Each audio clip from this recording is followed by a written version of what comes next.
রাতের ঘুম হারাম করার জন্য রুমে একজন রুমমেট নাক ডাকার থাকলেই চলে। বিশ্বাস করেন, এত বিরক্তিকর, মনটা চায় লাত্তি মেরে রুম থেকে বাইর করে দিই। কালকে রাত্রে একটু ঘুমাইতে পারি নাই। নতুন একটা লোক আসছে, এই মোটা, আর শরীরের ভারের কারণে পুরো রাত এত জোরে জোরে সাউন্ড করে নাক ডাকে।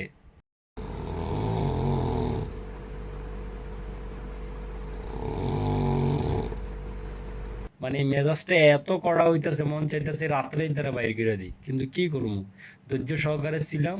আজকে ছুটি মেরে দিছি, রাত্রে ঘুমাইতে পারি নাই, কিসের আবার ডিউটি।